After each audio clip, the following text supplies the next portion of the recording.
Muito boa noite. É com alegria que mais uma vez aqui nos encontramos, hoje é 3 de outubro, depois de todos nós cumprirmos as nossas obrigações cívicas, né? Irmos lá votar 6 votos, né? Para 6 candidatos que nós teríamos que colocar lá na urna. Então foi um momento importante nas nossas vidas. E além disso, para nós espíritas, 3 de outubro tem um significado também muito grande, né? Porque foi quando o nosso Allan Kardec, o senhor Léon Hippolyte Denisard Rivel, reencarnou, né, na França, na cidade de Lyon, e com isso, alguns anos depois, fez surgir, através da mediunidade de mais de 1.100 espíritas no mundo, né, a nossa doutrina. Foi codificada só em abril de 1857, né? Kardec já estava aí já com os seus 50 e lá vai alguma coisa, né? 53 anos, mas com certeza cumpriu a sua missão e hoje, graças a esse lionês, nós todos aqui estamos estudando a doutrina espírita. Então, para ele, né, todo o nosso agradecimento pelo trabalho hercúleo, porque foi um trabalho realmente de um tempo muito pequeno para ele deixar uma doutrina que realmente representa a terceira revelação de Deus para a humanidade. Então, realmente foi um trabalho grandioso. E, graças a Deus, nós estamos tendo, né, esta oportunidade de estudar essa doutrina. Então, já iniciando a nossa reunião, vamos nos harmonizando para fazermos a nossa prece inicial. Deus querido Pai, Jesus amigo e mestre, muito te agradecemos, Senhor, pela oportunidade que estamos tendo de aqui nos encontrarmos, procurando ampliar o nosso entendimento sobre as leis de Deus à luz da doutrina espírita. E que essa nossa reunião possa transcorrer num ambiente de bastante aprendizado para todos nós e que a nossa irmã possa receber a inspiração desses amigos espirituais que por certo aqui se encontram. Obrigada, Senhor. Graças a Deus e que assim seja.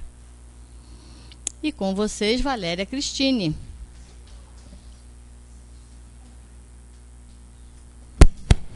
Boa noite a todos. E é uma data muito importante realmente para nós, porque Allan Kardec foi um grande homem, um grande missionário que teve esse trabalho maravilhoso, esplêndido que foi de codificar a doutrina espírita. Então a gente deve realmente, era um homem preparado, era um educador, um sábio, que sabia muito bem qual era a sua missão e a cumpriu muito bem. Então hoje nós temos aí a terceira revelação, porque ele foi um homem dedicado, um homem de estudo, um homem de pesquisa e que era um missionário realmente, porque a missão que ele desempenhou foi muito importante. Foi através dele, da sua organização, da sua codificação, da mensagem que os espíritos superiores vieram nos trazer, com a permissão e autorização de Deus, porque é a terceira revelação, ele teve esse trabalho de organizar tudo isso nas 5 obras básicas. E como a gente sempre fala aqui, é necessário, é devido respeito às obras de Kardec. Por isso nós aqui no Centro Espírita Friburguense sempre primamos por isso, pela codificação, pela pureza doutrinária. Porque nessas 5 obras básicas, que muitos acham que já está ultrapassada, não tem nada ultrapassado. Nós vamos estudar, e a gente estuda a Gênese, que é um livro aí que foi codificado em 1868 e que traz todos os preceitos da ciência, que a ciência hoje vem comprovar, da pluralidade dos mundos habitados, da vida, né, após a morte, vem explicar tudo isso. Então, para nós é um motivo de muita alegria, de muita honra, estar estudando e sermos fiéis à codificação, porque ali está a doutrina espírita. É o respeito que nós devemos ter com o codificador. E estudar as obras básicas é muito importante. Não que a gente não possa ler outras obras de outras filosofias ou de outras religiões, não é isso. Mas a gente tendo o estudo das obras básicas, a gente sabe realmente ali está um conteúdo em que a gente pode confiar e a gente deve estudar e primar pelas obras básicas, né? E hoje nós vamos estudar aqui um tema que eu escolhi para a gente refletir um pouco, porque é muito importante para nós, que é falar sobre o egoísmo e a indiferença, né? Que são paixões, é um vício que nós espíritos ainda temos, né? Nós temos uma das grandes dificuldades ainda nossa é esse egoísmo. E como a gente sempre fala aqui, né, que a gente tem as paixões, que a gente tem aí que se esforçar para vencer as nossas más tendências, da onde se originam essas más tendências? Da onde começa o orgulho? Da onde se origina tudo isso? E a gente tem na Gênese, no capítulo 3º, que aliás é um capítulo muito extenso, mas é um capítulo muito importante para quem já tem a Gênese, pode estudar, que é o capítulo 3, que fala sobre o bem e o mal. Fala da origem do bem e do mal, do instinto e da inteligência, da destruição dos seres vivos uns pelos outros. Então aqui a gente destacou para a gente ter pelo menos uma ideia de onde se originam essas paixões que a gente sempre fala aqui, que a gente tem que combater, que a gente tem que se esforçar, mas de onde elas vêm? Onde nós adquirimos essas paixões que nós conhecemos muito bem ainda, né? Então a gente vai ver lá nesse capítulo 3, no item 10, que os espíritos dizem o seguinte: se estudarmos todas as paixões, e assim também como todos os vícios, veremos que ambos têm seu princípio no instinto de conservação.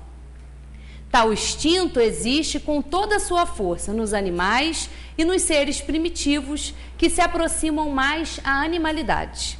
Aí ele domina sozinho, porque em tais seres ainda não tem o contrapeso do senso moral. O ser ainda não nasceu na vida intelectual.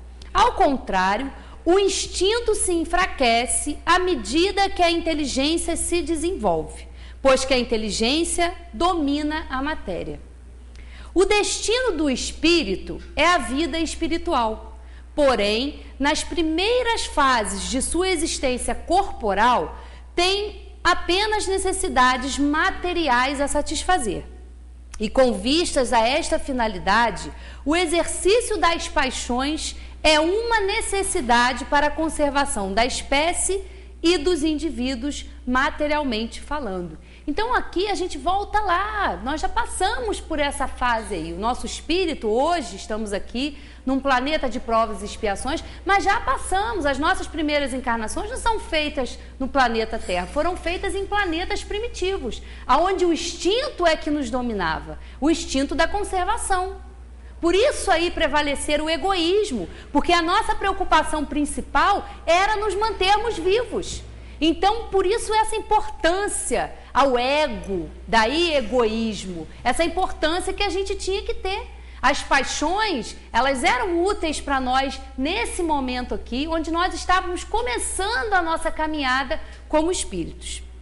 Entretanto, saindo desse período, tem outras necessidades. A princípio, necessidades semi-morais e semi-materiais. E depois, exclusivamente morais. Então aqui a gente vai vendo a nossa escalada como espíritos, que no princípio nós temos os instintos a nos guiar, depois nós vamos nos desenvolvendo e estamos nessa fase aqui de necessidades semi-morais e semi-materiais, estamos, né? Claro que nós temos necessidades materiais e necessidades também semi-morais, nós estamos longe ainda de atingir essa perfeição. Então aqui a gente vai vendo a escalada do nosso espírito, saindo do ponto zero e com o objetivo de alcançarmos a perfeição.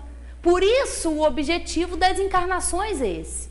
O grande propósito da reencarnação é o aprimoramento do espírito. Conforme nós vamos evoluindo, vamos caminhando aí nessa rota rumo à perfeição, nós vamos nos desenvolvendo. Vamos deixando o instinto, desenvolvendo a nossa inteligência, aprimorando o nosso livre-arbítrio, escolhendo o melhor entre o bem e o mal, e aí uma longa caminhada, né? É então que o espírito domina a matéria. Se ele abala o jugo da matéria, avança em sua estrada providencial, aproxima-se de seu destino final. Se, ao contrário, deixa dominar-se por ela, o espírito se retarda, assemelhando-se ao bruto. Nessa situação, o que outrora era um bem, porque era uma necessidade de sua natureza, torna-se um mal. Não somente porque não é mais uma necessidade, mas porque tal se torna nocivo à espiritualização do ser. De modo semelhante, o que é qualidade na criança torna-se defeito no adulto. Assim, o mal é relativo e a responsabilidade é proporcional ao grau de progresso. Então aqui a gente vê que o mal é relativo. O mal, ele existe em nós porque nós ainda somos inferiores. Nós ainda estamos mais voltados para essa natureza material, onde os instintos predominam, do que para a nossa natureza espiritual. Mas é lá que nós vamos chegar. Nós vamos chegar nesse ponto em que o espírito está acima da matéria.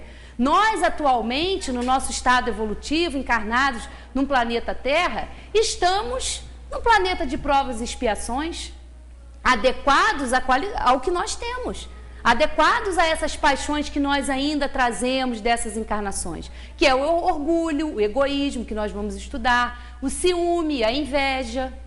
São resquícios dessas paixões que nós temos ainda, mas que nós vamos avançando e vamos deixando essas paixões para trás. É assim que nós vamos evoluindo, né, e reencarnando em outros planetas mais elevados, de acordo com o nosso progresso.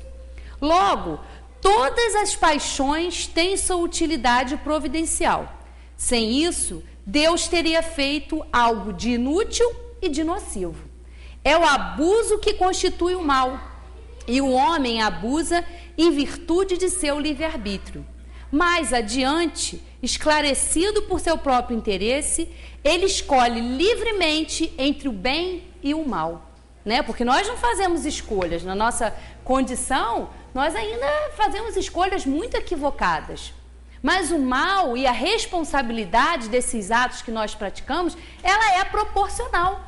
Quanto mais ignorantes nós somos, quanto mais afastados, mais refratários ao entendimento das leis de Deus, pior para nós, porque nós fazemos escolhas equivocadas. Mas nós não estamos condenados por essas escolhas, nós vamos ter outras oportunidades.